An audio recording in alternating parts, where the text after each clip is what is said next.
société où on est de plus en plus séparés les uns des autres, avec le télétravail, etc., mais aussi des individus qui acceptent l'option du transhumanisme. Et là, je vais vous lire quand même 2-3 passages, parce que je me suis fait traiter de complotiste, moi aussi, évidemment, depuis le mois de mars, quand j'ai commencé à parler des nanoparticules, quand j'ai parlé du puçage, lorsque j'ai parlé du contrôle des individus par la 5G, mais je retrouve noir sur blanc, écrit dans les bouquins de Klaus Schwab en 2018, des choses que j'ai dénoncées au mois de mars 2020. Or là, je me suis fait traiter de complotiste. Par contre, ce que nous avons dans les écrits de Klaus Schwab, c'est la preuve que effectivement, il est en train de mettre en place, en œuvre, un complot mondial contre les peuples. Et donc, les peuples, dans sa vision des choses, je rappelle qu'il n'a pas gagné, il est loin d'avoir gagné, et que plus nombreux nous serons à mettre en place des résistances, moins il a de chances de gagner. Hein. Donc je le rappelle pour que vous ne déprimiez pas complètement là. Bon, ou que vous ne vous jetiez pas par la fenêtre à la fin de ma rubrique.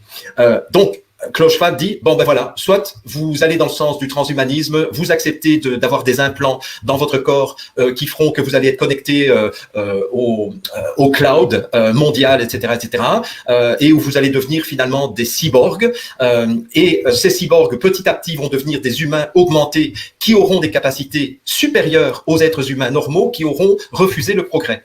Et les humains qui auront refusé le progrès seront les chimpanzés de demain. Ça, ce sont les mots de Klaus Schwab. Il dit de la même façon que nous, les humains, nous nous sommes séparés de nos cousins chimpanzés pour évoluer, eh bien demain, ce seront les cyborgs qui seront les nouveaux humains augmentés, et nous, les humains qui refuseront le puçage, qui refuseront les nanoparticules, qui refuseront les implants, qui refuseront les exosquelettes, etc., eh bien eux seront les chimpanzés de la société de demain. C'est assez intéressant comme vision, vous ne trouvez pas?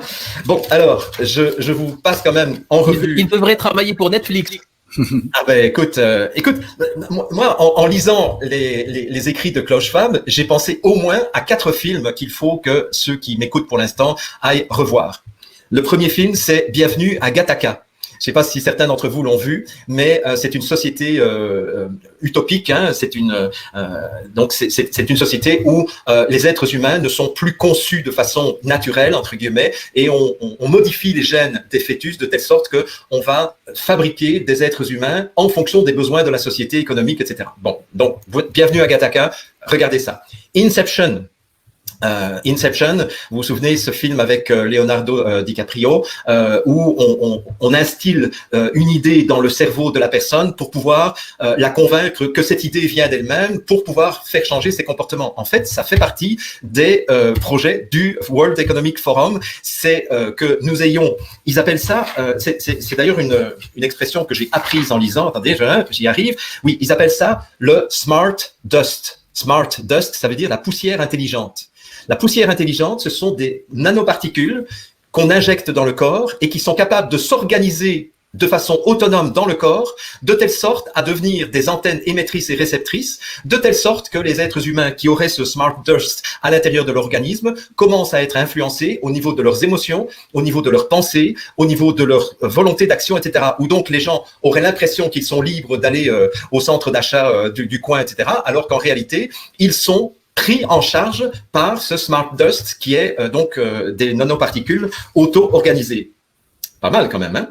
Et donc, il dit, grâce à cela aussi, nous serons capables de profiler de façon génétique les gens qui auraient des tendances terroristes ou des tendances criminelles, et nous pourrions les arrêter avant même qu'ils ne commettent leur crime. Et là, ça vous fait pas penser à un autre film d'anticipation qui est Minority Report. Je sais pas si vous avez vu, moi je suis un grand passionné de cinéma, mais dans Minority Report, il travaille avec des médiums, 3 médiums, qui alertent à l'avance de l'apparition d'un crime. Et donc, il y a des agents qui débarquent dans les maisons comme ça de façon extrêmement brutale pour arrêter et pour condamner quelqu'un qui allait faire un crime, mais qui avait été prévu par des médiums à l'avance. Donc, allez voir Minority Report, parce que quand je lis Klaus Schwab, je me rends compte que c'est ça qu'il veut pour l'humanité. C'est débile. Alors, la dernière, ça c'est juste pour la route. Le dernier film, c'est Hunger Games.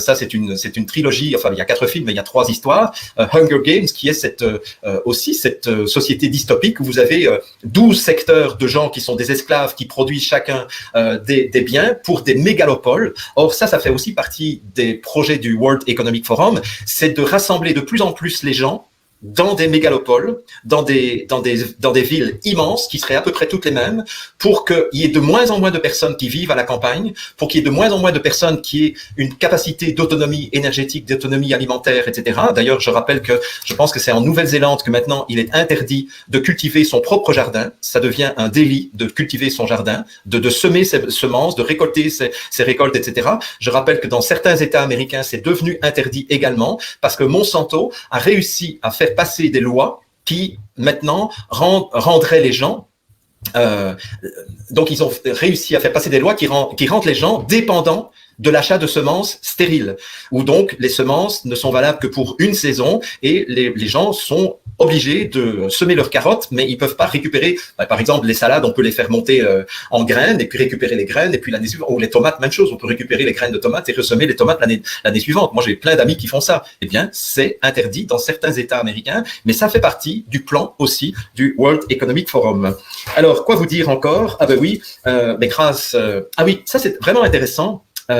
C'est que la plupart des mouvements pour l'écologie et pour sauver le climat, etc., sont des mouvements qui sont contrôlés par le World Economic Forum. Bien entendu, notre amie Greta Thunberg fait partie de ces gens qui ont été récupérés par le réseau du World Economic Forum. Elle a quand même traversé l'Atlantique sur le voilier de George Soros. Hein, il faut quand même pas l'oublier cela.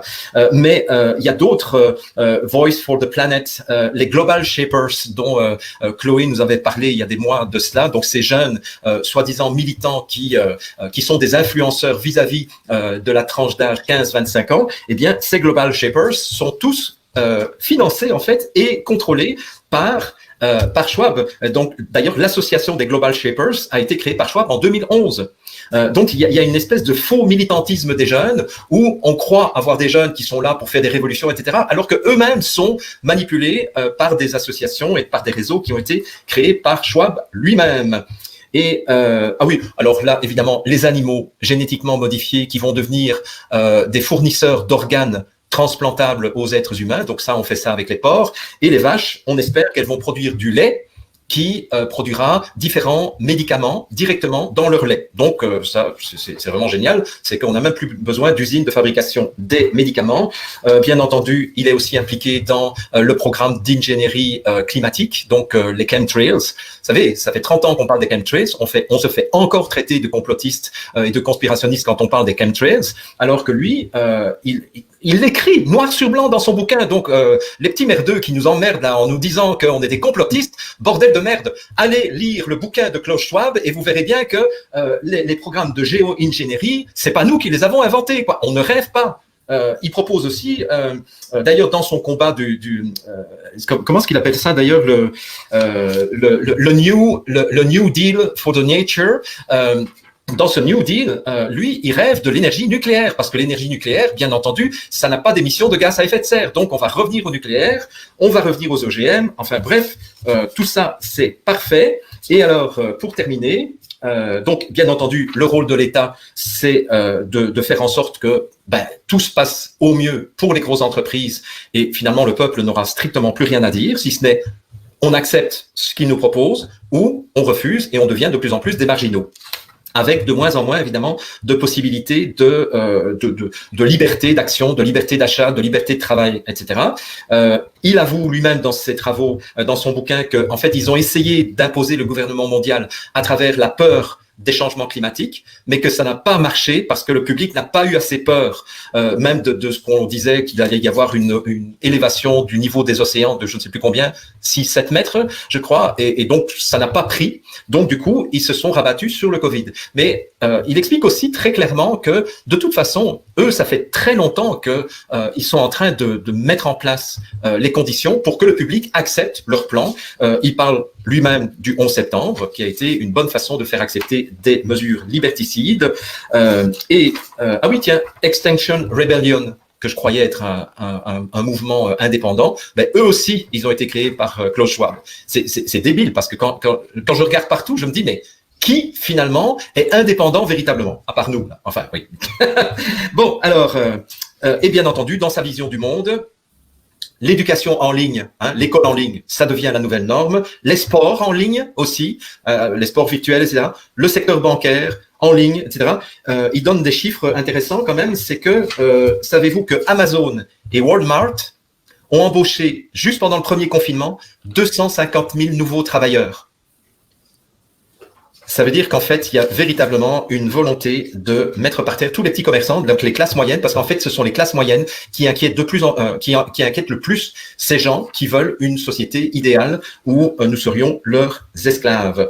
Et bien entendu, l'usage de la force ne leur pose plus aucun problème moral. Je ne pense pas que ça leur ait posé un problème moral un jour. Mais je reviens et je termine par là. Je reviens par le fait que les mouvements des gilets jaunes, les anti-vaccins, les altermondialistes, etc., les inquiètent beaucoup, beaucoup, beaucoup, beaucoup plus qu'on ne le croit. Parce que justement, comme le disait Philippe, et ce sera le mot de la fin pour moi, nous sommes plus de 99%, eux sont moins de 1%, et il suffit d'arrêter, je dirais, de se soumettre à l'autorité et de se rendre compte que nous avons une bonne raison de nous battre pour reconquérir notre autonomie et reconquérir notre liberté.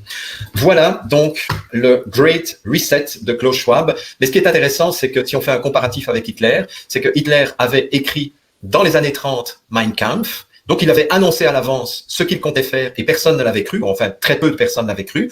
On est dans un remake de Mein Kampf, puisque depuis 10 ans, il écrit plein de livres où il explique exactement la société qu'il veut. Mais il y a encore trop peu de personnes qui croient à ce genre de choses, donc je vous invite tous et toutes à vous documenter davantage sur ce Great Reset. Voilà, j'étais un petit peu long, mais désolé, mais c'est un gros sujet quand même.